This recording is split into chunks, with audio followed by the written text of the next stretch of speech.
Кратки најави за денешните настани. Со почеток на следната година ќе продолжи процесот за враќање на иконите изнесени од државава по незаконски пат. На 28 декември ќе се изврши исплата на финансиска поддршка. Илија Пиперковски го подготвува серијалот филмови од проектот Раскажи песно. СВР Охрид поднесе кривична пријава против 2 лица за оштетување на електрични кабли на автопат во изградба. 39 студенти од Јужна Кореја ја тужат владата бидејќи приемниот испит завршил 90 секунди порано од предвиденото. За најавените содржини ќе ве информираме во дневникот кој започнува повременската прогноза. Останете со нас.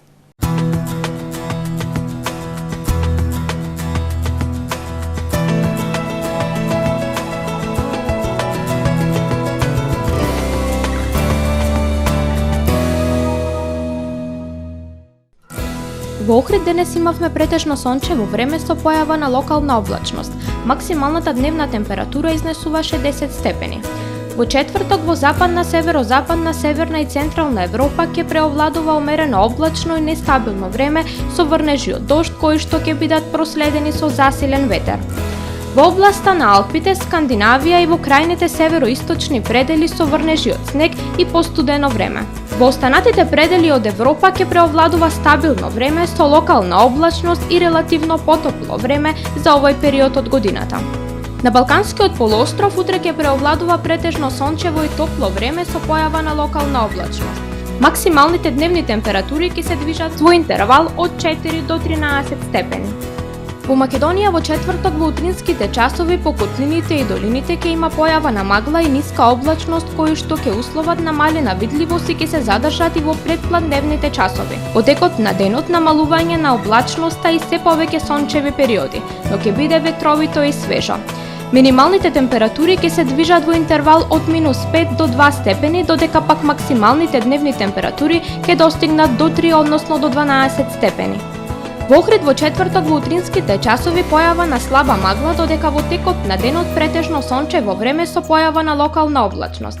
Минималната температура од 0 степени, додека пак дневната температура ќе достигне до 7 степени.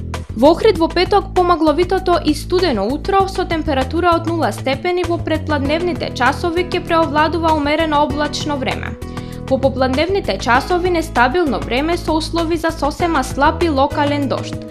Максималната дневна температура до 6 степени, во сабота и недела по свежото утро и температура од 0 степени во текот на денот претежно сончево време со појава на локална облачност и максимални 6 степени. Во недела утринската температура -1 степен, додека максималната дневна температура ќе достигне до 8 степени.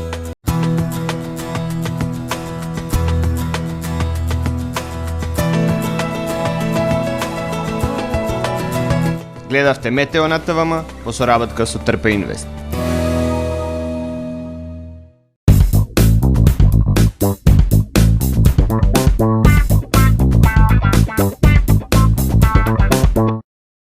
Тамаро е 25 години охридски водички лидер и препознатлив бренд. Обуките од менаџерскиот тим се доказ за максимална посветеност кон вработените. Тамаро Холдингот се грижи за организацијата и на време пренесените информации кои отсликуваат тимската работа. Секој успех на вработениот е успех и на компанијата. Маркетите располагаат со производи со висок квалитет од секакви брендови по одлични цени.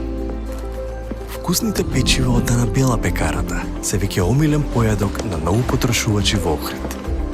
Анабела кујната услужува голем број на потрошувачи и компании.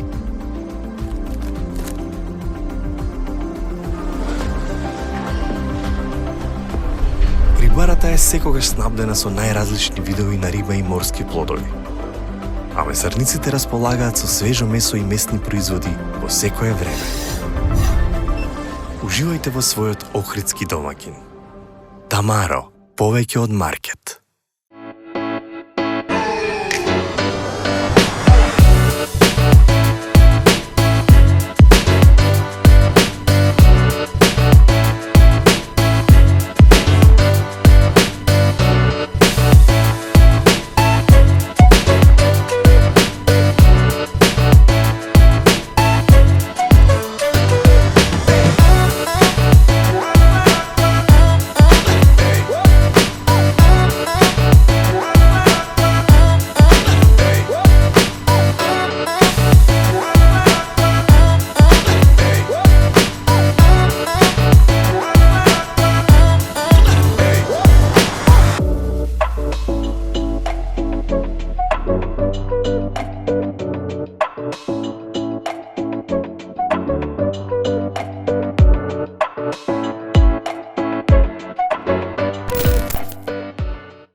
Професионален сервис за хемиско чистење на облека Хембој, повеќе од 50 години со вас.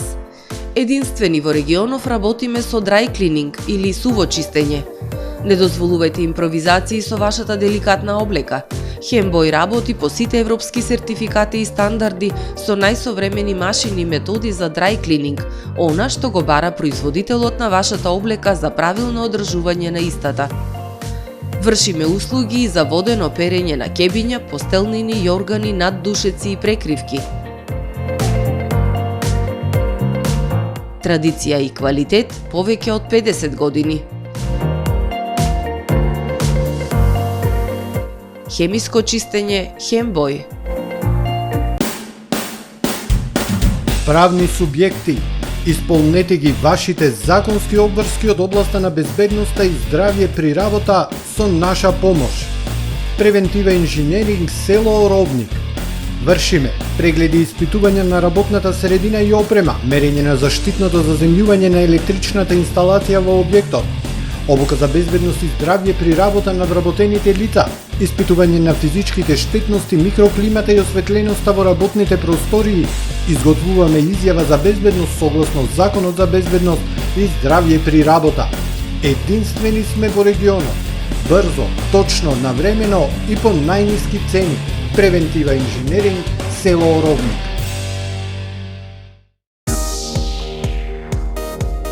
Специјалистичка биохемиска лабораторија Сонце. 20% празничен попуст во декември и јануари за хормони, туморски маркери и електролити.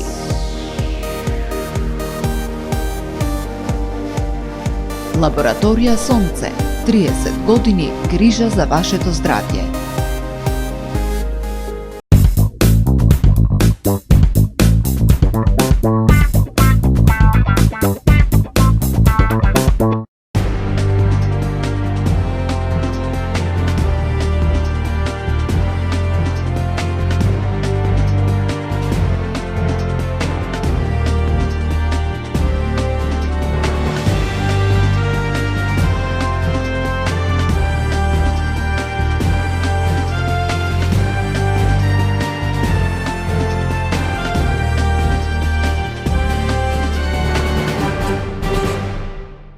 Добро вечер. Второ издание на Дневникот на ТВМ.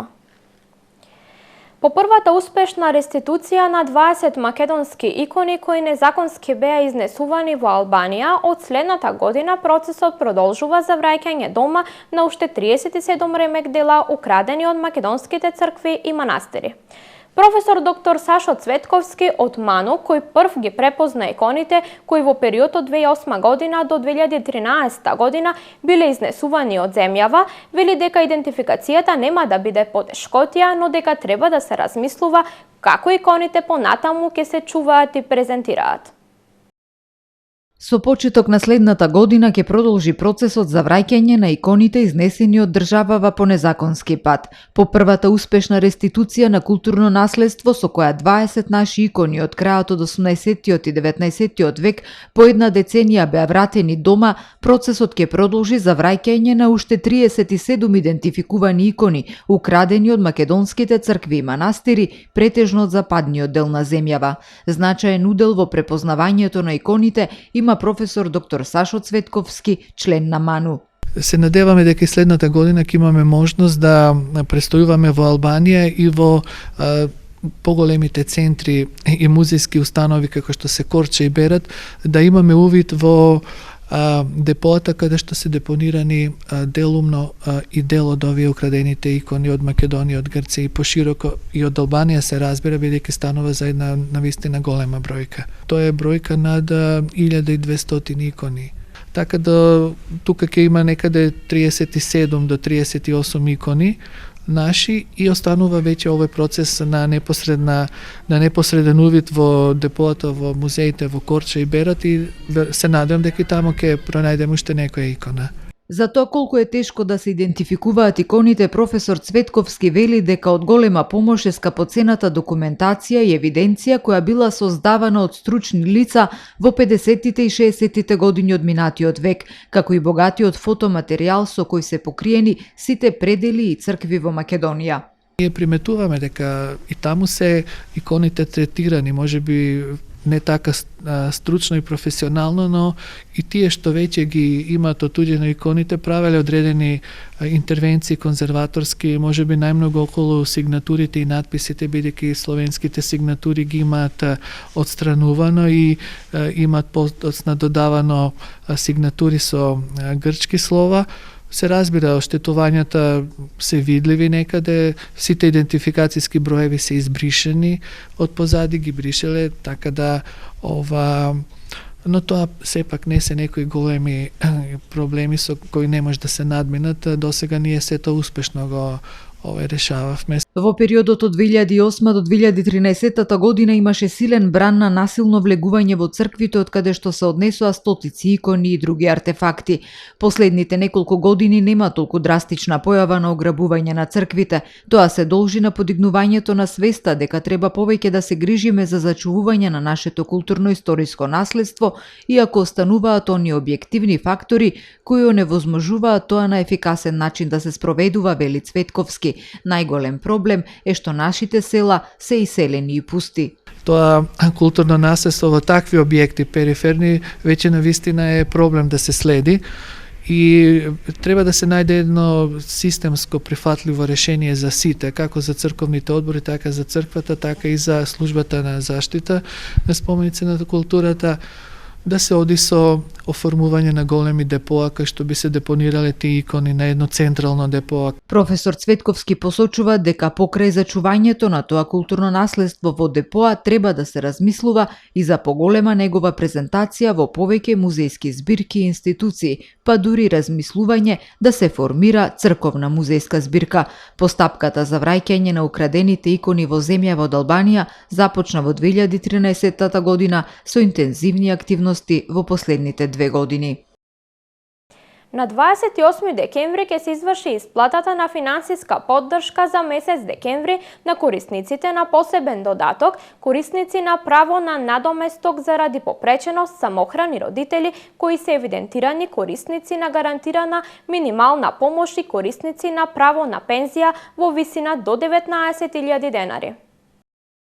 Министерството за труд и социјална политика ги известува граѓаните дека согласно Законот за финансиска поддршка на социјално ранливи категории на граѓани, на 28 декември ќе се изврши исплата на финансиската поддршка за месец декември за следните категории на граѓани: корисници на посебен додаток, корисници на правото на надоместок заради попреченост, самохрани родители кои се евидентирани корисници на гарантирана минимална помош и корисници на право на пензија во висина до 19.000 денари.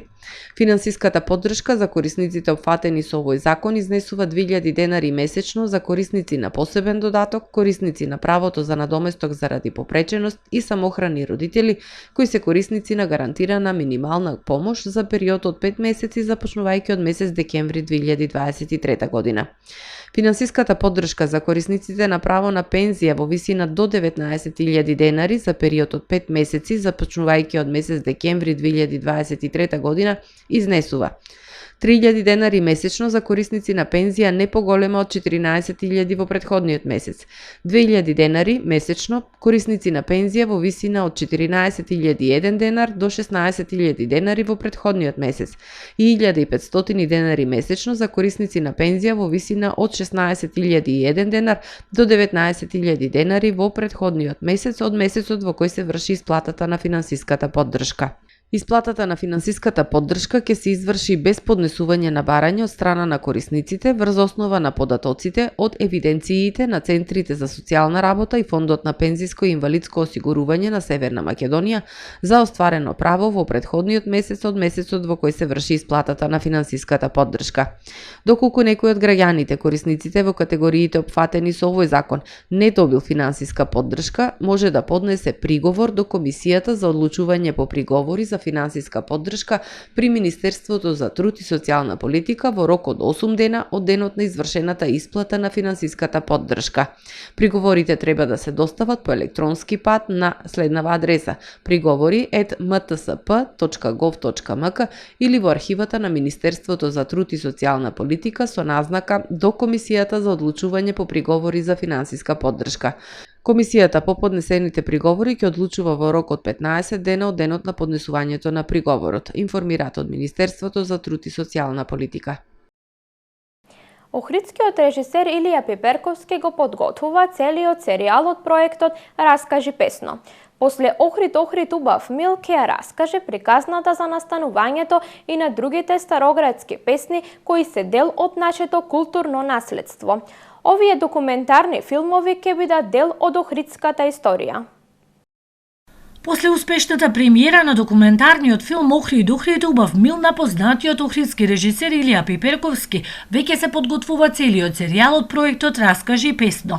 Целта е да се екранизираат и документираат фактите, тајните, инспирацијата, мистериите за настанувањето на охридските староградски песни. Милосот кој со векови одекнувани за охридските сокаци, пишувани и одпеани од талентираните музичари, староградските тајфи кои оставиле белег во историјата на градот.